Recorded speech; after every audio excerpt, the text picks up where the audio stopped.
आज का ये तरबियती इजलास और उसी मुनासिबत से मिफ्ताहुल किताबा के रस्म इजरा की मुनासिबत मज़ीद बड़ी ख़ुशी की बात है कि आज का ये प्रोग्राम नहायत कामयाबी के साथ अपने इख्तिताम को पहुंचने वाला है।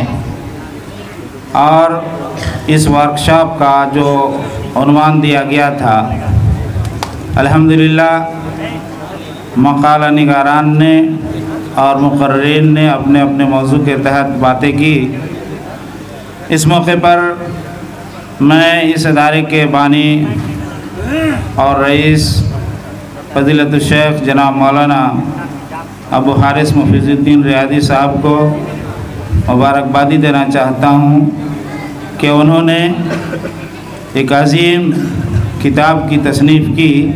मेरी ख्वाहिश है और जैसा कि अज़ीज़ गिरामी फ़ज़ीलतुल शेख इब्राहिम सज्जाद तैमी साहब ने अपने मज़मून में बताया इस किताब की अहमियत की मुनासिबत से कि अगर इस किताब को उर्दू का जामा पहना दिया जाए तो ज़्यादा फ़ायदा होगा।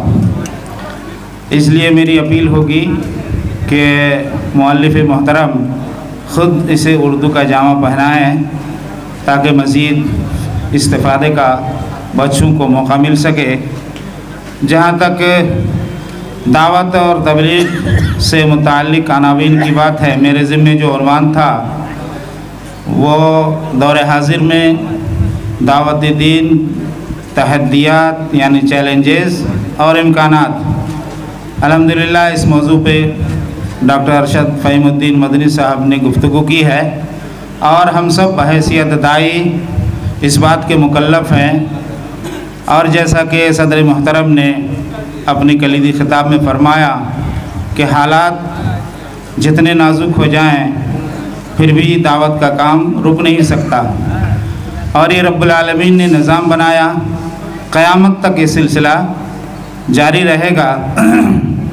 इसलिए हालात जितने भी नाजुक हों उससे घबराने की हमें ज़रूरत नहीं है और न ही डरने की ज़रूरत है। बिलख़ुसूस हिंदुस्तान की जो मौजूदा हालात हैं इसमें हमें मज़ीद जफ़ाकशी के साथ, मेहनत के साथ अपने दावती मिशन को आगे बढ़ाने की ज़रूरत है। रब्बुल आलमीन से दुआ है कि अल्लाह तबारक व तआला इस प्रोग्राम को कामयाब करें और हम मुअल्लिमीन और मुअल्लिमात के लिए दावत के मफ़हूम को समझने और उसके तकाज़े के मुताबिक अदा करने की तौफ़ीक़ दे। बात ये आई कि बहुत से चैलेंजेस हैं हमारे सामने, बात सही भी है, इसमें कोई दो राय नहीं है, लेकिन उसकी तख्तीत करना, उसके मुकाबले में अपने आप को पेश करना और जितने इम्कानात व इम्कानियात हैं उसे इस्तेमाल करते हुए दावत का काम करना हम सब की ज़िम्मेदारी है। रब्बुल आलमीन हमें इसकी तौफ़ीक़ दे। अस्सलामु अलैकुम व रहमतुल्लाहि व बरकातहू।